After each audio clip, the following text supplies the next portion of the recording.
Le damos los buenos días a nuestro analista internacional, Álvaro Padrón. Álvaro, ¿cómo andás? Muy bien, en modo fútbol, como creo estamos todos y todas, y asociando, ¿no?, el fútbol también a la política, porque no están separados. Hablábamos antes de empezar la nota que seguramente una salida precipitada de Argentina del Mundial hubiera generado, en esto que estábamos ya viendo, mayor tensión en un país que ya tiene suficiente, pero no es solo en Argentina, ¿no? El fútbol interviene de una manera muy fuerte en la política, hay además una relación muy directa con el dinero, y vamos a hablar también de México, y seguramente lo que ocurra con la selección mexicana va a caldear también el clima para la elección del domingo, y digamos, tema central, ¿no? Brasil, cuando termine el Mundial, se van a disipar finalmente todas las incógnitas de cara a la elección de octubre. Entonces, no es casual que esto de alguna manera vaya marcando los tiempos,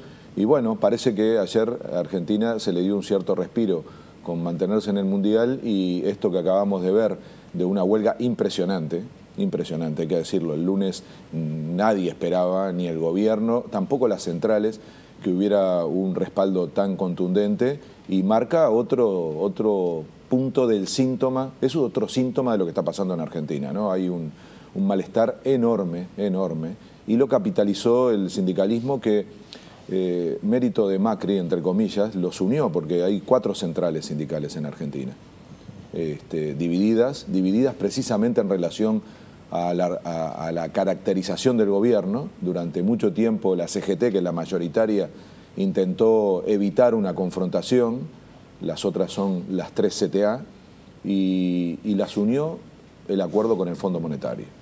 Y esta demostración de fuerza no hubiera sido posible si no se hubiera puesto a la cabeza la CGT, particularmente Moyano, que es el líder del transporte. El transporte es clave para que el paro fuera tal como fue. Imaginen, es todo el transporte, él es particularmente el dirigente de camioneros, entonces todo lo que tiene que ver con carga y demás se paralizó, pero también el servicio público, los aviones, algo que estamos poco acostumbrados en Uruguay a ver, trenes, en fin, y luego banca, educación, salud, sector público, es decir, realmente una demostración de fuerza la más grande de los últimos 10 años. Ahora bien, Álvaro, tú decías la situación vinculada al arreglo del gobierno de Macri con el Fondo Monetario. Ahora bien, ¿no consideras que también hay un dato de la realidad, que es que el poder adquisitivo de los argentinos se redujo drásticamente, y esto ha modificado verdaderamente el humor en los últimos meses, más allá del anuncio del acuerdo con el Fondo Monetario? Es decir, los argentinos están viendo cómo hay un proceso de deterioro de sus salarios muy importante, muy por encima de lo que eran las peores expectativas en algún momento, y ha generado este caldo de cultivo que hace posible que centrales que podían estar con cierto grado de descrédito en algún momento tomaran una fuerza tan importante que lograran generar la movilización. Es así, de este es así. Bueno, el primer elemento de la consigna por el paro es rediscutir el ajuste salarial de 15% a la luz de que la inflación va a ser el doble de lo que se calculó, ya asumido por el gobierno. Entonces, está clarísimo que si se mantiene ese ajuste salarial, pierden salario. Entonces, está lo que tú decías al final del poder adquisitivo. Está también, ¿se acuerdan?, la discusión parlamentaria sobre el aumento de los tarifazos, digamos, ¿no?, que Macri vetó. Y si observan, el paro fue con una fuerte adhesión del pequeño y mediano comercio. Es decir, se amplió muchísimo la base social que de alguna manera le plantea al gobierno una crítica a su política económica. ¿Por qué mencioné lo del acuerdo con el Fondo Monetario? Por 2 razones. Primero, porque es un ícono. Volver a hablar del Fondo Monetario en toda América Latina es una mala palabra, hay que decirlo así. O sea, suena ya mal, es como una cosa de volver a pedir un préstamo, a condicionar. Y lo segundo son lo que eso significa en términos de ajuste. O sea, lo que viene en Argentina es más de lo que ya la gente está criticando. Sí, hay que hacer un breve paréntesis porque pensando en ese televidente que no está muy empapado en el tema, Yo no recuerdo un país en donde las fórmulas del Fondo Monetario hayan surtido realmente el efecto que buscaban.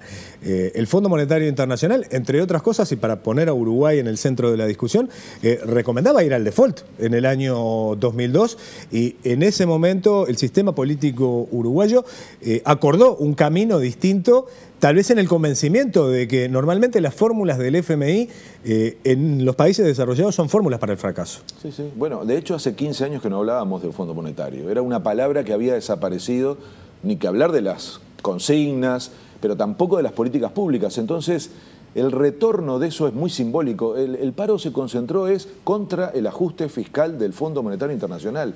Ahora, eso genera una síntesis muy clara en la opinión pública y sobre todo amplió la base social. No era solo un reclamo sindical, que también lo era un reclamo mucho más amplio. Y yo insisto mucho en esto porque yo creo que es lo que tenemos que mirar para adelante. ¿Qué significa ese acuerdo? 50.000 millones de dólares, el préstamo más grande que haya dado el Fondo Monetario. Eso va a significar, comprometido con el gobierno, está firmado, en primer lugar, bueno, el ajuste fiscal, en donde se pretende reducir el déficit fiscal de 3,9 a 0. Eso parece sonar muy simple, no es una cifra que impresione, es tremendo. Es decir, todo lo que se critica, que está pasando ahora, que tú decías es lo que genera el malestar, se va a profundizar. Por eso el gran problema en Argentina va a ser político finalmente. Empieza por lo económico, pero termina en lo político. Todos los analistas políticos en Argentina dicen cómo sobrevive Macri a esto. Porque lo que le va a pasar es que la pérdida de popularidad que ya tiene no puede darse vuelta, porque todo lo que va a hacer es antipopular.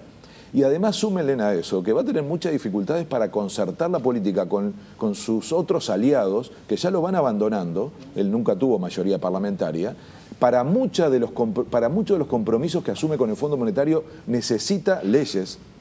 Esas leyes no tienen los votos en el Parlamento y cada vez los va a tener menos, porque todo el mundo va a empezar a hacer cuentas de los costos políticos. Y todas las medidas que va a aplicar tienen costos políticos altísimos. Es reducción del gasto público, de la educación, de la salud. De las jubilaciones. De las jubilaciones. La reforma laboral, que era otro de los puntos fuertes de la convocatoria del paro, que paren la reforma laboral. Obviamente eso le quita mucho poder al movimiento sindical si se cumple esa reforma y sobre todo impide el desarrollo de la negociación colectiva, básicamente. Entonces, es un combo complicado en lo económico, pero mucho más en lo político, porque él ya empieza a mirar las elecciones, que estamos cada vez más cerca. Entonces, todo lo que se desarrolla a partir de ahora va a generar un enorme costo político, va a generar más malestar, difícilmente recupere la economía de manera rápida y sobre todo, un dato clave, va a caer el empleo, porque todas las medidas que tiene que tomar tienen como principal efecto inmediato la caída del empleo, sobre todo a partir del achicamiento de la obra pública. Y para nombrar un dato que nos vincula en términos de canal público, ¿no? Los despidos. Acaban de echar a la mitad de la plantilla de la Agencia Estatal de Noticias Argentina. Estamos hablando de cientos de trabajadores periodistas. 350. Dicen que llegan a 400, ¿no? Y empiezan por ahí. Sigue la televisión pública, sigue la radio pública. Estoy hablando de trabajadores y trabajadoras desempleadas, compañeros, en términos de trabajadores de los medios públicos, pero agrego además que esto significa también un golpe duro a la pluralidad de la comunicación. Porque claramente, con ese enfoque, se prioriza la lógica de que las noticias, los medios de comunicación son privados. Álvaro, antes de cambiar de tema y brevemente, ¿considerás que Macri puede tener en su cabeza una idea como la que en su momento llevó adelante Carlos Menem cuando llega al poder, que viniendo del escenario de hiperinflación que hereda de Ricardo Alfonsín, hace lo que él llamó cirugía mayor sin anestesia? ¿Considerás que esa es la expectativa de Macri, prometer una especie de cirugía mayor como la que hizo Menem para después pasar a la equidad peso-dólar que duró casi 10 años? Es decir, mostrarles un horizonte en donde Argentina popularizó aquello de la pizza y el champán. Sí. Lo que pasa es que, bueno, eso es una polémica dentro de Cambiemos, ¿no? Y Macri no estaba en esa posición. Había una parte del gobierno que decía hay que ir a lo duro. El problema es que se les agotó el tiempo para eso, porque empieza el tiempo electoral, entonces tienen que sobrevivir. Es un partido relativamente nuevo, no estamos hablando ni de radicales ni de peronistas, ¿no? Menem cuando hizo eso tenía un partido atrás. Tenía el peronismo, ¿no? Tenía en gran medida a estos que le hicieron el paro, ¿no? A la CGT. Entonces, no sé si tiene espaldas políticas y sociales para hacer ese ajuste, esa cirugía mayor y no tener un costo político que signifique la derrota electoral. ¿Cuánta gente fue menemista en su gobierno? Me hizo acordar. Sí. Vamos a cambiar de tema porque el próximo domingo son las elecciones en México.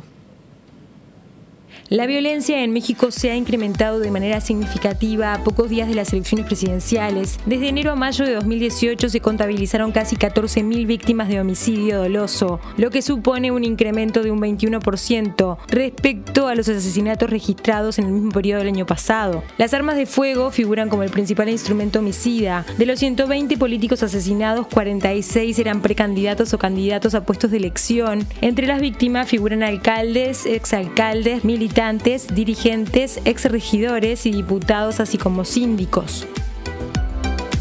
Bueno, domingo de elección en México, vamos a una intervención inicial, más bien breve, y si te parece el miércoles después de la elección conversamos más en profundidad. Sí, titulares, ¿no? Para poder ver luego, que ni siquiera el domingo van a estar los datos, se estima que van a estar el lunes. Es una elección clave para América Latina, y la hacen en medio de la violencia. 120 políticos muertos, 46 de ellos candidatos. Imaginen una cosa así en Uruguay, ¿no? Digo porque a veces hablamos comparándonos con otros países y esto es increíble. Agrego 28 periodistas muertos en los últimos 2 años, ¿no? Para pensar un poco también en lo que es la democracia y los efectos de la violencia político-social en México. ¿En medio de qué más está México en esta elección? En medio del efecto Trump. Trump se ha vuelto el tema, junto con la violencia, más fuerte de esta elección, por 2 razones. Primero, están renegociando el NAFTA, y para México esto es la vida y la muerte. O sea, se jugó todo México a la relación con Estados Unidos y Canadá. La dependencia económica es absoluta. Casi ya no se menciona a México como un país de América Latina. Es casi, digamos, un país del norte. Y su vínculo es tan estrecho que cualquier movimiento que haga Estados Unidos y Canadá le cambia la relación a México. Y yo diría que el efecto Trump es esto de la negociación del NAFTA, pero es el tema de las migraciones. Y es un tema ineludible en México porque son millones de personas que dependen de esa relación con Estados Unidos en términos migratorios, lo que vimos últimamente, ¿no? De los niños, de la separación de la familia, todo eso ocurre en la frontera con México, el muro. Entonces impactó tanto la política que sobre todo desautorizó a los que han defendido esa estrategia de asociar a México a Estados Unidos. Ahora entonces, ¿quién es el principal socio de López Obrador en esta elección? Donald Trump. Sí, sí, sin lugar a dudas el hombre que ha potenciado la candidatura de un López Obrador que se había encontrado muchas veces con el muro de las urnas y que ahora es el indiscutible candidato mayoritario. Tanto es así que el empresariado mexicano salió en su momento a pedir lisa y llanamente que no se votara por él. Sí, sí, es así. Y yo diría hoy que es el que va a ganar. Está a 20 puntos de los siguientes candidatos. Pueden pasar 3 cosas para que no gane. Primero, que las encuestas se estén equivocando, que pasa. Que no sorprendería mucho en los últimos tiempos. Pero no por 20 puntos. Es casi insólito que eso ocurra. La segunda cosa que puede pasar para que no gane López Obrador es que él cometa un gran error. Quedan 4 días, es difícil. En una campaña tan larga, si no lo cometió hasta ahora, difícil que en 4 días... Y la tercera puede ser que lo maten. Ustedes van a decir, estoy diciendo un disparate. Ahora, acabo de decir que mataron a 120 políticos, 46 candidatos. Entonces, creo que ninguna de estas 3 cosas van a pasar. Y que el miércoles que viene estaremos hablando del resultado que termine dándole a López Obrador por primera vez, después de varios intentos, algunos de los cuales se llegó a plantear que hubo fraude.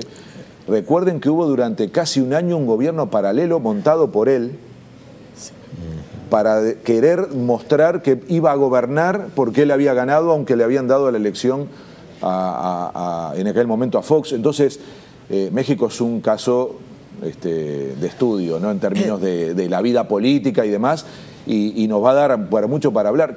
Probablemente esto signifique, si gana López Obrador, la vuelta de México a América Latina, un dato muy relevante para pensar muchas de las cosas que últimamente estamos hablando, ¿no? Acuerdos comerciales, cambio de ciclo político. Sí, pensemos que se creó la UNASUR justamente para dejar afuera a México, de alguna manera. Entonces, pero puede haber expectativa porque México, un socio comercial importante de Uruguay, por ejemplo, con el que tenemos un tratado de libre comercio, que siempre se discute cuál es su utilidad, porque el intercambio comercial no es todo lo beneficioso que podría ser. Pero ¿realmente confías en que puede haber un cambio de rumbo que determine que México mire hacia el sur más que hacia el norte? Y entre otras cosas porque el norte se le cierra. Entonces necesita hacerlo cualquier gobierno, ¿eh? Si es un gobierno que yo diría progresista, se usa mucho el término izquierda, López Obrador, y lo que él formule como política de gobierno no va a ser de izquierda, va a ser de un centro izquierda, de un progresismo, para un país muy complejo. Vamos a ver si tiene mayorías parlamentarias. Se estima que sí. Todo es saber en relación a la elección del domingo, pero así como están las encuestas, va a ganar por una diferencia importante, tendría mayorías parlamentarias en alianza con otros partidos más de izquierda, entonces es un caso, y es les repito, insólito para México. Sí, digo, es muy importante que gane y que gane muy bien para que nada enturbie la elección, ¿verdad? Así es. Para que cualquier intento de fraude bueno, no pueda prosperar. ¿Por qué? Porque es muy difícil fraguar cuando vos estás 20 puntos arriba. Exacto. El miércoles lo veremos y el miércoles vamos a profundizar al respecto. Me quedo pensando en Donald Trump siendo socio de las izquierdas de las potencias más grandes del habla hispana, de este lugar del mundo, ¿no? Socio de la izquierda, entre comillas, en México, pero también, sin lugar a dudas, socio de un Lula que, encarcelado en Brasil, sigue ganando adhesiones y no hay una encuesta que no ponga de manifiesto que Lula candidato es Lula presidente. Y el efecto que le produce a los candidatos conservadores la política de Trump, que han perdido la capacidad de poder decir que Estados Unidos es un socio. Le pasó a Macri en primer lugar, volviendo a Argentina, ¿no? En la medida que Trump sigue consolidando una idea proteccionista, nacionalista, le impide a quienes tenían un relato conservador, aperturista en América Latina, de recuperar el papel en el mundo, tener un interlocutor que les permita decir, bueno, teníamos razón, ahora vamos a hacer crecer la economía porque vamos a volver a abrirnos al mundo, y el mundo se cierra, en particular Estados Unidos.